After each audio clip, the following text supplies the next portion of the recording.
কোকৰাঝাৰৰ এখন অতিকৈ পুৰণি এইটো আমাৰ যিটো টিচাৰ কলেজ বা ইয়াত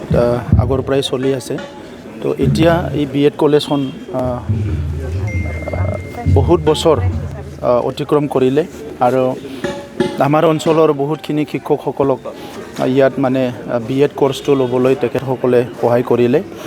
আৰু আমাৰ অঞ্চলৰ যিটো শিক্ষাৰ উন্নয়নত এইখন বিএড কলেজৰ যথেষ্ট অৱদান আছে আৰু সেইকাৰণে আজি তেখেতসকলৰ এই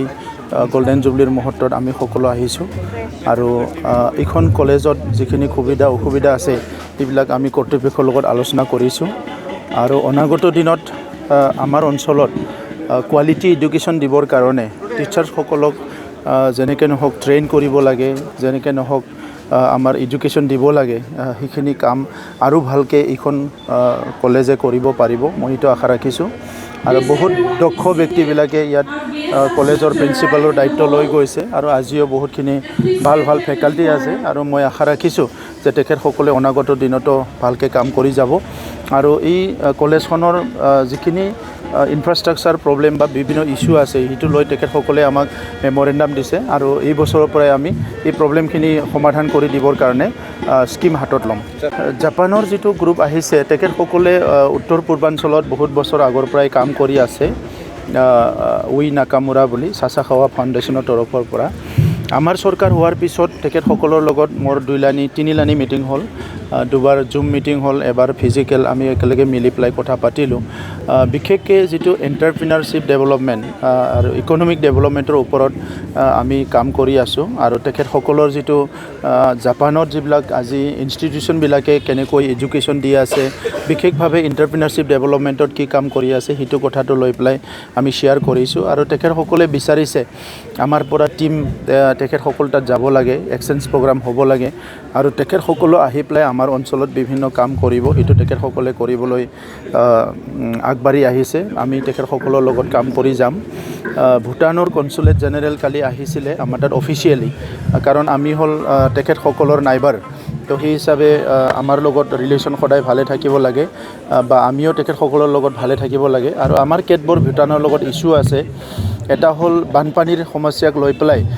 ভূটানক লৈ বহুত আলোচনা হয়, এই কথাকে আমি তেখেতসকলৰ লগত আলোচনা কৰিছোঁ যে কিমানখিনি ডেম আছে। তেখেতসকলে কৈছে মানাছ নদীৰ ওপৰত 2টা ডেম আছে, ইয়াৰ বাহিৰে আৰু বেলেগ ডেম নাই, কিন্তু পাহাৰত নেৰানেপেৰা বৰষুণ হ'লে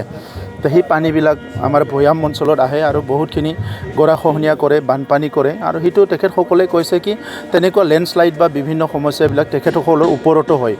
দলং পুতি দিয়ে, ঘৰ পুতি দিয়ে আৰু তেখেতসকলে কৈছে এইটো এটা ক্ষুদ্ৰ এটা দেশ হোৱাৰ কাৰণে আৰু এতিয়াহে তেখেতসকলৰ নিৰ্মাণ কামবিলাক চলি আছে, তো বহুতখিনি সমস্যা তেখেতসকলেও মোকাবিলা কৰিবলৈ পৰা নাই। তো এইকাৰণে আমি কৈছোঁ যে বৰ্ডাৰ এৰিয়াত কমচে কম 50 কিলোমিটাৰ ভিতৰলৈকে অলপ জইন মানে ভিজিট হ'ব লাগে, তাকে আমিও গম পাওঁ কি ভূটানত কি হয়, তেতিয়া আমাৰ মানুহখিনিক আমি সজাগ কৰিব পাৰোঁ। ইয়াৰ বাহিৰে আমাৰ খেতিয়কসকলে খেতি কৰিবলৈ পানী ভূটানৰ পৰা আনিব লগা হয়, নদীবিলাক ভূটানৰ পৰা আহে, অলপ ওপৰত ভিতৰত যাই পেলাই বান্ধবিলাক বনাব লাগে, কেতিয়াবা ভূটানে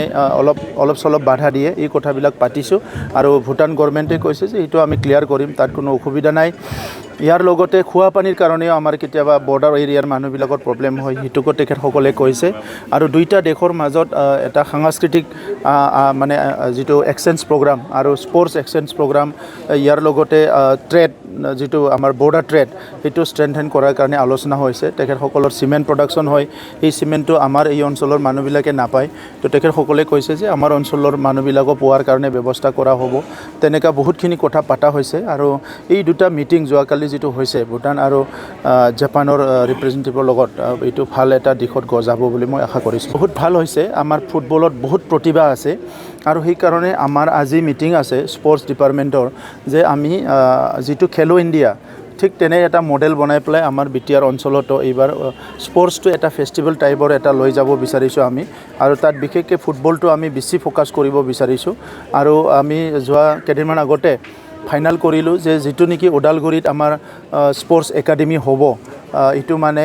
তাত ইণ্টাৰনেশ্যনেল ষ্টেণ্ডাৰ্ডৰ বহুতখিনি তাত মানে কোৰ্টবিলাক হ'ব, তাত ফিল্ডবিলাক হ'ব, সেইটো আমি কেইদিনমান আগতে ফাইনেল কৰিলোঁ আৰু গভৰ্ণমেণ্ট অফ ইণ্ডিয়াৰ পৰা এপ্ৰুভেল পোৱাৰ লগে লগে তাত আমাৰ ষ্টেডিয়ামটো নিৰ্মাণ হ'ব। কোকৰাঝাৰতো আমি ষ্টেডিয়াম নিৰ্মাণ কৰিবলৈ গৈ আছোঁ। ক্ৰিকেটৰ কাৰণেও আছাম ক্ৰিকেট এছ'চিয়েশ্যনে এটা ইয়াত ষ্টেডিয়াম দিবলৈ গৈ আছে আমাক। তো বিশেষকৈ খেলৰ ক্ষেত্ৰত আমি বহি নাথাকোঁ, এইবাৰ বহুত আগলৈ লৈ যাবলৈ আমি খেলৰ কাৰণে কাম কৰিম। তো মই আশা ৰাখিছোঁ যে আমাৰ অঞ্চলৰ প্ৰতিভাৱান যিবিলাক আমাৰ খেলুৱৈ আছে তেখেতসকলক আমি ভাল এটা স্ক'প দিব পাৰিম।